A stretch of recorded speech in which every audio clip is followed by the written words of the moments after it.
Bab 634 mengorbankan segalanya. Kamu juga berkata seperti itu bulan lalu? Dasar pembohong! Dasar pembohong! Valentino mengulurkan tangannya untuk mendorong Angel. Tidak kok. Ayo makan buah-buahan ya. Makan buah-buahan dulu. Angel segera mengeluarkan buah-buahan, kemudian hendak mencucinya. Aku tidak mau makan. Jerit Valentino lalu membuang buah-buahan itu. Seketika sekantong buah-buahan jatuh berserakan di atas lantai. Aku tidak ingin makan buah-buahan busuk. Aku tidak mau makan makanan ini. Jerit Valentino lantaran merasa kesal. Tino, buah-buahan ini tidak busuk tapi hanya tergesek sewaktu pengiriman. Sebenarnya buah-buahan ini masih bagus tapi harganya jauh lebih murah. Sekarang kita. Angel berniat untuk menjelaskan. Aku tidak mau dengar. Aku tidak mau dengar. Aku mau mobil RC. Valentino kembali menutup telinganya dan berteriak keras. Mata Angel pun memerah. Dia mengulurkan tangan untuk memeluk Valentino, air matanya mulai bercucuran. Maaf, semua ini gara-gara aku tidak berguna. Semua ini gara-gara Angel tidak berguna. Valentino yang dipeluk Angel awalnya terus meronta. Namun, ketika mendengar ucapan yang dilontarkan Angel, dia tidak lagi meronta dan langsung menjadi tenang.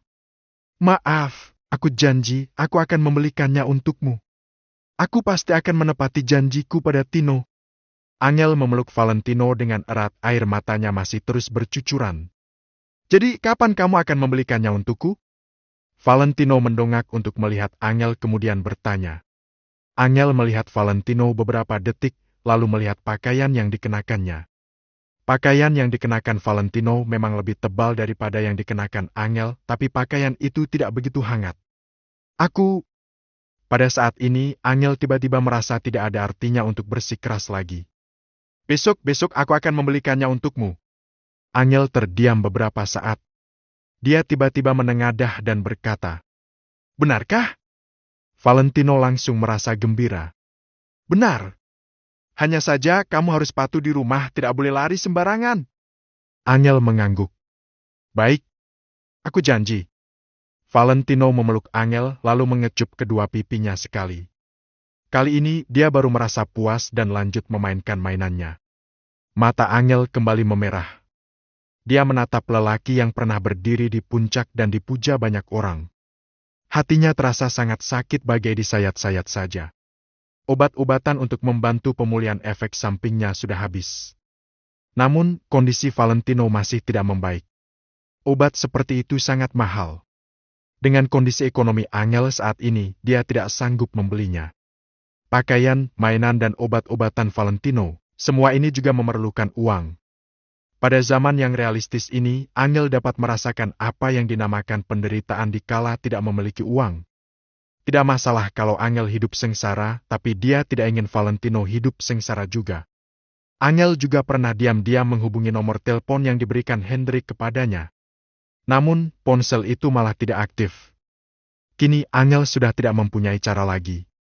Angel sudah membuat sebuah keputusan. Kemudian, dia mengelus-elus kepala Valentino, bangkit dan pergi ke dapur untuk memasak. Angel menaruh semua daging di atas meja ke dalam mangkuk Valentino. Valentino tentu saja tidak sungkan dan makan dengan sangat lahap. Kamu sudah memasak untukku selama 3 tahun. Kelak, aku bersedia memasak untukmu selamanya. Angel menatap Valentino yang sedang makan. Dia juga merasa sangat bahagia meski hanya makan sayuran saja. Setelah selesai makan, Angel pergi mencuci peralatan makan, kemudian mengeluarkan buah-buahan dan mencucinya. Angel lalu menggunakan pisau kecil untuk mengupas bagian lecet buah-buahan dengan saksama dan menyisakan bagian yang masih bagus. Setelah mengupas bagian yang rusak, bagian yang bagus juga tidak tersisa banyak lagi. Angel tentu tidak memakannya. Semuanya diberikan kepada Valentino. Pada malam hari, Angel dan Valentino sama-sama berbaring di atas ranjang kecil. Valentino bersandar di atas lengan Angel. Sementara telapak tangannya diletakkan di atas tubuh Angel. Valentino memeluknya dengan erat sambil mendengar Angel yang sedang bercerita. Semalam aku sudah cerita sampai mana? Tino, apa kamu masih ingat? Tanya Angel sambil tersenyum. Sudah bercerita sampai orang yang namanya sama denganku sedang mengadakan pesta ulang tahun untuk kekasihnya. Valentino segera membalas. Ekspresi wajahnya penuh dengan penantian. Dalam 3 bulan ini, Angel setiap hari bercerita kepada Valentino mengenai pengalaman mereka berdua selama 3 tahun. Angel tidak pernah berhenti bercerita sehari pun. Angel berharap suatu hari nanti dia bisa membangunkan ingatan Valentino. Selain itu, Angel sendiri juga ingin mengenang apa yang mereka alami selama 3 tahun ini. Ia sudah cerita sampai pesta ulang tahun. Pada hari itu, kekasih Valentino sangat terharu. Puluhan ribu orang di kota Neo juga memberinya ucapan selamat ulang tahun. Angel bercerita dengan serius. Gambaran hari itu juga perlahan muncul di dalam benaknya. Valentino sedang mendengar dengan sangat serius. Dia sama sekali tidak bersuara agar tidak mengganggu Angel. Bagi kekasih Valentino, dia selamanya adalah pahlawan kekasihnya. Hanya saja, Valentino tidak tahu kalau kekasihnya tidak berharap dia menjadi pahlawan, kekasihnya juga tidak ingin dia naik ke posisi puncak. Dia hanya berharap Valentino bisa menemaninya saja. Itu adalah harapan terbesar kekasihnya. Ketika bercerita sampai di sini, Angel pun menghela napas panjang lalu berkata, Tino, apa kamu tahu, setelah mengalami hal sebanyak ini, aku akhirnya menyadari hanya kehidupan sederhana baru terasa paling nyata dan paling berharga. Namun, Angel malah mendengar suara dengkuran dari Valentino yang berada di dalam pelukan Angel. Dia sudah tertidur lelap. Angel meraih telapak tangan Valentino lalu dengan perlahan meletakkannya di atas wajahnya. Kondisi sekarang sungguh mirip dengan kelembutan Valentino pada saat itu, kelembutan di saat mengelus wajah Angel. Malam ini, Angel sudah berpikir sangat banyak. Alhasil, dia jadi tidak bisa tidur. Demi Valentino, Angel rela mengorbankan segalanya. Keesokan harinya. Pagi-pagi, Angel sudah mempersiapkan masakan untuk Valentino. Setelah Valentino selesai makan, dia baru pergi bekerja dengan tergesa-gesa. Siang hari, Angel ingin meminta izin untuk pulang sejenak. Dia ingin memasak untuk Valentino. Mohon bantuan kalian untuk menjaganya. Jangan biarkan dia keluar dari gerbang halaman. Terima kasih ya. Angel berjalan keluar rumah lalu berucap kepada semua tetangga di dalam komplek. Setiap hari sebelum pergi bekerja, Angel akan mengulangi ucapan ini sekali. Semua orang melambaikan tangan tanda mereka sudah mengerti. Sebenarnya, Valentino sangat patuh. Angel berpesan agar dia tidak keluar dari gerbang halaman, dia pun tidak pernah keluar dari gerbang halaman. Kalau Valentino merasa sangat bosan, dia baru akan berkeliling di dalam komplek. Oleh sebab itu, tetangga-tetangga ini sama sekali tidak perlu terlalu menjaga Valentino. Terlebih lagi, mereka juga tidak berniat menjaganya. Mereka hanya mengiyakannya saja. Nantinya, apabila ada barang yang rusak, mereka juga bisa melemparkan kesalahan kepada Valentino dan meminta ganti rugi pada Angel. Jadi, kenapa mereka tidak bersedia melakukannya? Angel tiba di tempat kerjanya. Dia berdiri tegak sejenak, kemudian menarik napas dan berjalan masuk ke dalam toko. Angel cepat pel lantainya sana. Begitu beberapa pelayan menemukan keberadaan Angel, mata mereka langsung berkilauan. Pergi bersihkan toilet dulu. Semalam ada tamu yang muntah di sana. Aku tidak ingin membersihkannya. Pekerjaan seperti ini pastinya harus dikerjakan oleh orang yang paling kompeten. Orang kompeten itu biasanya memiliki tugas yang lebih banyak. Betul kan, Angel? Beberapa pelayan bersatu untuk menyindir Angel. Sementara itu, ketika manajer resepsionis, Kak Sally melihat kejadian ini, dia juga tidak berkata apa-apa. Dia sudah terbiasa melihat kejadian seperti ini. Semakin Angel takut kehilangan pekerjaan, orang-orang ini akan semakin menjadi-jadi. Sebab mereka tahu Angel kekurangan uang. Dia tidak mungkin akan melepaskan pekerjaan ini begitu saja. Makanya mereka baru berani terang-terangan melawan Angel. Kak Sally, di mana Direktur Edgar? Namun Angel yang hari ini langsung mengabaikan ucapan mereka. Bab 635, dia bukan pahlawan. Begitu mendengarnya, Kak Sally tercengang. Dia mengangkat kepalanya dan menatap Angel dengan ekspresi terkejut. Apakah Angel sudah tersadar? Seketika, beberapa pelayan yang lain juga langsung menutup mulutnya dan menatap Angel dengan kebingungan. Di atas, jawab Kak Sally dengan terbata-bata. Angel menganggukkan kepalanya dan mengucapkan terima kasih. Setelah itu, dia langsung beranjak ke atas. Kak Sally dan yang lainnya saling menatap dan tak bisa berkata-kata. Kenapa rasanya hari ini Angel banyak berubah? Karisma yang dipancarkan Angel berbeda dengan sebelumnya seolah dia adalah pemilik toko yang sebenarnya. Angel mengetuk pintu. Setelah mendapatkan jawaban dari dalam, dia baru membuka pintu dan masuk. Seorang pria parubaya yang buncit duduk di belakang meja kerja. Sehelai setelan jas yang besar menutupi tubuhnya yang gemuk. Kepalanya botak berkilau, dia tampak seperti pria parubaya yang menjijikkan. Saat melihat Angel masuk, mata pria parubaya ini langsung berbinar-binar. Dia segera bangkit berdiri dan berkata, "Angel sudah datang. Silakan duduk." Angel terdiam sejenak lalu duduk di sofa yang ada di samping. "Wah, Angel, sebelumnya kamu tidak pernah datang ke ruanganku. Katakan ada apa mencariku hari ini. Kalau bisa kubantu, pasti akan kubantu." Edge Ongko, pemilik restoran, menunjukkan ekspresi dan tatapan yang aneh. Kemudian, dia menuangkan segelas air untuk Angel. Angel mengulurkan tangannya untuk menerima segelas air tersebut, lalu meletakkannya di samping. Dia merasa kurang nyaman. Edge sudah berusia hampir 40 tahun, dia sudah memiliki keluarga tapi masih saja sangat genit. Beberapa pelayan di restoran ini, termasuk manajer resepsionis, Kak Sally, siapa yang tidak pernah digoda oleh Edge? Angel tidak pernah memberikan Edge kesempatan karena alasan ini. Jadi, Angel tidak ditindas. "Direktur Edge, aku ingin meminta bayaran di muka. Aku ingin meminta gajiku bulan depan, sedang ada keperluan mendesak." Angel menjelaskan dengan lembut. "Ambil gaji bulan depan dulu?" Edge tertegun mendengarnya. Kemudian, dia mengangkat sudut bibirnya dan menunjukkan senyuman aneh. "Iya, aku ingin meminta pembayaran gaji di muka untuk 1 bulan. Kalau tidak boleh, setengah bulan juga tidak apa-apa." Angel menatap Edge. Edge tidak buru-buru menjawab. Dia mengambil lalu menyalakan sebatang rokok dan menyemburkan asapnya seolah sedang tidak ada orang di sampingnya. Angel menatap Edge selama beberapa detik lalu mengalihkan pandangannya ke samping. Valentino dan Edge sama-sama merokok. Namun gaya merokok Valentino sangat tampan, sedangkan Edge lebih tampak seperti orang yang sudah kecanduan belasan tahun.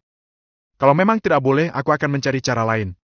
Melihat Edge yang tidak bicara, Angel pun bangkit dan hendak meninggalkan ruangan. "Aduh, Angel, duduk dulu." Edge segera menahan Angel dan tidak membiarkannya pergi. "Direktur Edge, lupakan saja kalau permintaanku menyusahkanmu." Angel berkata dengan nada tenang. Tidak menyusahkan. Hanya masalah uang kok. Apakah kamu tidak tahu kalau aku tidak pernah memedulikan uang? Tidak usah pembayaran gaji di muka. Kalau kamu kekurangan uang, pertimbangkanlah saranku ini. Jadilah asistenku, aku akan memberikanmu gaji 24 juta per bulan. Kamu juga tidak perlu melakukan apa-apa. Paling menemaniku pergi menemui klien dan membereskan kantorku saja. Sebuah tatapan licik melintas di matanya, tapi dia pura-pura santai. Sambil bicara, Edge memutar cincin emas besar yang ada di tangannya. Kalau dulu, Angel pasti akan langsung menolak. Namun, setelah kejadian tadi malam, Angel agak ingin menyetujuinya. "Hanya bertemu klien saja?" "Direktur Edge, kamu tahu siapa aku?" Meski telah menghela napas di dalam hati, Angel tetap menjawab seperti itu. Angel bukanlah gadis yang tidak mengerti apa-apa. Sebenarnya, dia tahu apa yang Edge pikirkan. Namun, demi mendapatkan uang, Angel hanya bisa berkompromi. Kalau memang hanya bertemu klien atau semacamnya, Angel bisa menerimanya. Pokoknya, Angel tidak akan melakukan hal yang akan menyakiti Valentino. Disitulah batas toleransinya. "Tentu saja cuma menemui klien. Apa kamu takut aku akan memakanmu?" Edge tersenyum sambil mengulurkan tangan untuk membuka tasnya dan mengeluarkan setumpuk uang kertas. "Aku tahu kamu kekurangan uang. Kalau begitu, aku akan menaikkan gajimu menjadi 30 juta per bulan. Ambillah 10 juta ini, kamu bisa menggunakannya dulu. Nanti kamu akan menemaniku pergi menemui klien. Setelah itu, kamu boleh mengambil uang ini." Setelah selesai bicara, Edge mengulurkan tangannya dan meletakkan uang itu ke atas meja. Angel berdiri di tengah ruangan sambil menatap uang 10 juta itu sambil menggertakkan giginya. Meski sudah membulatkan tekadnya, Angel masih sedikit ragu saat harus membuat keputusan. Walau Edge mengatakan bahwa Angel tidak perlu melakukan apa-apa dan hanya bertemu dengan klien, Angel merasa bahwa dirinya sudah mengkhianati Valentino. Namun pahlawan pun tak akan bisa membereskan masalah ini. Apalagi Angel yang bukan seorang pahlawan, dia hanyalah seorang gadis yang lemah. Jadi, Angel menggigit bibirnya dengan erat dan tenggelam pada keraguan ini. Edgar tersenyum kecil saat melihat Angel seperti ini. Aku tahu kamu kekurangan uang. Ambil dan gunakan saja dulu. Ikutlah denganku, kelak masih akan ada lebih banyak uang. Aku dengar, kamu mempunyai seorang adik yang mengalami gangguan mental ya. Asalkan kamu bekerja dengan baik, aku bersedia mengeluarkan uang untuk mengobatinya. Biaya perawatan maupun obat, aku bisa membantumu. Begitu mendengar ucapan Edgar, Angel langsung menoleh dan menatapnya. Ucapan Edgar tepat menembus hati Angel. Angel bisa menyusahkan dirinya sendiri. Namun, Edgar mengatakan bahwa dia akan membawa Valentino ke dokter dan membelikannya obat. Hal ini sulit ditolak. Edgar adalah pria berpengalaman, tentu saja dia bisa menebak titik kelemahan Angel dan menyerangnya. Melihat Angel yang sedikit goyah, Edgar menyeringai dan menunjukkan dua gigi emasnya yang besar. Lagi pula, kamu adalah asistenku, kamu tidak perlu melakukan pekerjaan pelayan lagi. Saat aku membutuhkanmu, kamu baru datang bekerja. Kalau sudah tidak ada pekerjaan, kamu boleh pulang. Waktumu relatif lebih bebas. Dengan begitu, kamu bisa mempunyai lebih banyak waktu untuk mengurus adikmu. Ucapan Edgar ini menjadi serangan terakhir yang meruntuhkan pertahanan Angel. Angel tidak lagi ragu, dia mengulurkan tangannya untuk mengambil uang 10 juta yang terletak di atas meja dan menggenggamnya erat-erat. Angel ragu sejenak, tapi akhirnya dia tetap memasukkan uang itu ke dalam sakunya. Aku hanya bisa menemanimu pergi menemui klien. Aku tidak bisa berbuat lebih. Keputusanmu sudah benar. Edgar bertepuk tangan lalu bangkit berdiri dan membawa Angel pergi menemui klien. Angel tidak berkata apa-apa, dia hanya mengikuti Edgar dari belakang. Edgar dan Angel turun bersama-sama. Begitu melihat Edgar turun, para pelayan yang sedang bergosip langsung bergegas mulai bekerja. Sini, aku ingin mengumumkan sesuatu. Mulai hari ini Angel akan menjadi manajer di restoran kita. Saat aku tidak berada di tempat kalian semua, termasuk Sally, harus mendengarkan Angel. Edgar berkata dengan raut wajah yang serius. Angel tercengang mendengarnya. Beberapa pelayan yang lain juga kebingungan. Angel menjadi manajer? Selain itu, posisi Angel juga lebih tinggi daripada Kak Sally. Meskipun beberapa orang tidak terima, mereka tidak berani mengatakan apa-apa. Mereka bergegas menundukkan kepala dan menyapa Angel. Bu Angel. Kak Sally juga segera bangkit berdiri dan menyapa Angel. Bu Angel. Angel melirik mereka dan ingin mengatakan sesuatu. Namun, pada akhirnya Angel tidak berkata apa-apa. Selain iri, beberapa pelayan juga merasa gelisah.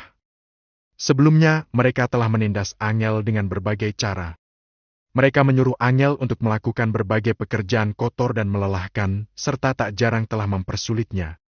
Sekarang Angel telah menduduki posisi manajer.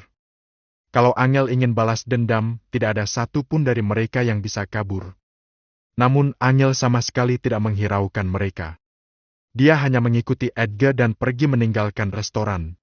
Bab 636 tidak akan bisa kembali. Angel tidak ingin menimbulkan masalah, jadi dia tidak mengambil hati sikap para pelayan ini. Setelah Angel pergi, para pelayan menghela napas panjang dan saling memandang, tetapi mereka tidak berani mengatakan sepatah kata pun. Edgar bertingkah sopan dan membawa Angel untuk bertemu dengan dua klien. Kedua klien itu juga terlihat seperti orang terhormat. Meski begitu, Angel jarang berbicara selama makan, dia tidak minum alkohol sedikit pun. Dia tidak akan memberi Edgar kesempatan sama sekali. Awalnya, Edgar mencoba membujuk Angel minum untuk menghargai klien. Namun, melihat Angel tidak mau, dia tidak memaksa lagi. Dia hanya membicarakan bisnis dengan dua temannya itu. Setelah selesai makan, Edgar sungguh menepati janjinya, dia mengucapkan selamat tinggal kepada temannya dan langsung mengantar Angel kembali. Awalnya, dia ingin mengantar Angel pulang, tetapi Angel menolak dengan sopan. Baiklah, pekerjaanmu hari ini sampai sini saja. Pulanglah untuk menjaga adikmu. Beritahu aku jika kamu mengalami kesulitan. Kamu adalah karyawanku, jadi aku pasti akan mencoba yang terbaik untuk membantumu. Edgar menunjukkan sikap yang berwibawa. Jika bukan karena kilatan aneh di matanya yang terus muncul, dia akan terlihat seperti pria terhormat. Terima kasih, Direktur Edgar. Angel mengangguk dan bergegas pulang. Jika bukan karena biaya hidup mereka, sebenarnya Angel tidak ingin meninggalkan Valentino satu detik pun. Edgar berdiri di depan pintu restoran sambil memandang tubuh Angel yang anggun, rasa ingin memiliki yang kuat melintas di matanya. Sungguh tubuh yang indah. Bakal sangat disayangkan kalau aku tidak bisa mendapatkanmu. Edgar mengulurkan tangan dan mengusap dagunya, dia tidak bisa menyembunyikan senyum di wajahnya. Dia tahu bahwa dia harus bersabar jika ingin memancing ikan yang besar. Dia juga tahu jika dia ingin memakan tahu, dia tidak bisa langsung memakannya saat panas. Jadi, dia akan mendapatkan Angel secara perlahan. Hal pertama yang dilakukan Angel saat meninggalkan restoran adalah mengambil mobil balap RC yang disukai Valentino. Kemudian, Angel bergegas pulang dengan bahagia. Saat dia hampir tiba di depan gerbang yang agak jauh, tiba-tiba dia mendengar beberapa orang mengobrol di halaman. Di dalam obrolan mereka juga menyebutkan nama Angel. Seketika Angel menghentikan langkah kakinya, dia berdiam diri di luar gerbang halaman dan diam-diam mendengarkan obrolan mereka. Cucuku memecahkan mangkuk lagi hari ini. Kalau Angel sudah pulang, aku akan meminta ganti rugi padanya. Hei, Kak Sekar, bukankah cucumu sendiri yang memecahkan mangkuknya? Kenapa kamu malah mencari orang lain buat ganti rugi? Angel juga tidak berutang apapun ke kakak. Kamu lagi mengataiku. Bukankah anakmu sendiri juga mencabut bunga yang ditanam di depan pintumu? Kamu juga menyalahkan hal itu pada adiknya Angel yang bodoh, kan? Kak Sekar, lihatlah dirimu. Hal seperti itu cukup dilihat saja, jangan dibicarakan. Kalau pot bungaku rusak sedikit saja, aku akan memecahkannya nanti. Kemudian, aku akan memberitahu Angel bahwa adiknya yang bodoh itu yang melakukannya. Mendengar hal tersebut, beberapa orang tertawa. Dari nada suara mereka tampak sangat bangga melakukan hal seperti itu. Meskipun segala sesuatunya tidak pasti, tetapi pepatah yang mengatakan bahwa orang jahat berasal dari lingkungan yang buruk, sepertinya cukup masuk akal. Di zona pengembangan ini, ekonominya tidak terlalu bagus, orang-orang ini sangat jauh dari kata sederhana dan jujur. Angel membuka gerbang dan masuk dengan wajah yang murung. Semua orang tercengang dan pura-pura batuk. Mereka langsung menyiku orang-orang di sebelah mereka agar mereka berhenti bicara. Tak satu pun dari mereka yang menyangka bahwa Angel akan pulang kerja begitu cepat hari ini. Bahkan jika Angel tahu apa yang mereka bicarakan, mereka juga tahu bahwa Angel tidak akan bisa melakukan apapun pada mereka. Jadi, mereka tidak takut sama sekali. Namun, rencana untuk menjebak orang lain dan malah terdengar oleh orang yang bersangkutan sepertinya terlalu memalukan. Angel berjalan masuk ke halaman, dia hanya diam dan bergegas berjalan ke rumahnya dengan barang bawaannya. Meskipun dia tahu bahwa mereka telah menjebak Valentino, Angel hanya bisa bertahan agar tidak menimbulkan masalah. Hanya saja, Angel tetap merasa sedih. Jadi, dia telah salah paham pada Valentino sebelumnya. Sebelumnya, setiap kali seseorang mengadu kepada Angel, mereka akan meminta ganti rugi kepada Angel. Kemudian, Angel akan menyuruh Valentino untuk patuh dan tidak merusak barang orang lain lagi. Valentino mengatakan bahwa dia tidak melakukannya, tetapi Angel tidak percaya padanya. Sekarang, ternyata Valentino memang tidak melakukannya. Dia benar-benar mengingat apa yang dikatakan Angel. Ternyata, tetangganya yang baik ini melakukan segala cara untuk menjebaknya. Mereka menyalahkan Valentino atas semua kesalahan yang dilakukan oleh anak-anak mereka. Di mata mereka, Valentino itu bodoh dan sangat cocok untuk menanggung kesalahan anak-anak mereka. Namun, tidak masalah. Mulai hari ini, semuanya akan berubah menjadi lebih baik. Tunggu setelah uangnya sudah cukup banyak di tabungannya, maka dia akan membawa Valentino ke tempat yang lebih baik untuk tinggal dan menjauh dari tempat seperti mereka. Dengan lembut Angel membuka pintu dan melihat ke dalam ruangan. Tino, kamu di mana? Lihat apa yang aku bawa untukmu. Angel berteriak memanggilnya, tetapi dia tidak melihat Valentino. Jantung Angel berdegup kencang, dia bergegas berkeliling ruangan untuk mencarinya. Ketika Angel mendengar sesuatu di dapur, dia bergegas ke dapur. Melihat apa yang terjadi di dapur, Angel sontak membelalakan matanya. Saat ini, Valentino sedang memotong kentang satu persatu, layaknya orang normal. Ekspresi serius di wajahnya dan gerakannya yang terampil mengingatkan Angel pada saat Valentino memasak di rumah keluarga Kusuma. Melihat punggung Valentino, Angel tidak berani membuat suara dan air mata perlahan jatuh di pipinya. Jika dia punya pilihan, dia lebih suka kembali ke masa itu di mana dia lebih suka Valentino yang tidak mengenal begitu banyak orang besar di kota Neo. Dia lebih suka Valentino yang bukan ketua asosiasi Valentino Empire, dia juga lebih suka Valentino yang tidak berguna di mata orang lain. Jika dia bisa kembali ke masa itu, dia tidak akan pernah memperlakukan Valentino dengan dingin lagi. Dia juga tidak akan pernah memperlakukannya dengan sikap yang sama seperti sebelumnya. Namun, Angel tahu bahwa dia tidak akan bisa kembali ke masa itu. Bahkan keahlian Valentino dalam memotong sayuran saat ini hanyalah instingnya saja. Tino! Angel menyeka air matanya dan memanggilnya sambil tersenyum. Valentino tertegun, kemudian dengan lembut meletakkan semua yang ada di tangannya dan berbalik dengan linglung. Angel menyadari kondisi Valentino yang seperti ini semakin sering muncul akhir-akhir ini. Terkadang, ketika Valentino bermain dengan mainannya, dia akan berbicara sendiri tanpa dia sadari. Angel tidak tahu apakah ini adalah hal yang baik atau buruk, tapi dia tidak berani membawa Valentino ke rumah sakit untuk diperiksa. Angel, kamu sudah pulang? Yang di tanganmu itu. Ketika Valentino melihat apa yang dibawa Angel dengan jelas, ekspresi linglung di wajah Valentino menghilang dalam sekejap. Saat ini, wajahnya dipenuhi dengan kegembiraan. Wow! Mobil balap remote control, mobil balap RC-ku. Valentino segera menghampiri Angel. Dia sangat bersemangat dan mengambil kotak mainannya. Dia bahagia seperti anak kecil sungguhan. Apa Tino menyukainya? Aku sudah bilang, aku akan melakukan apa yang sudah kujanjikan padamu. Melihat Valentino begitu bahagia, Angel merasa bahwa apapun yang dia lakukan tidak sia-sia. Senangnya? Aku suka. Valentino memeluk Angel dan mencium wajahnya beberapa kali, membuat wajah Angel dipenuhi dengan air liurnya. Angel tidak tahu harus tertawa atau menangis, tetapi dia tidak jijik sama sekali.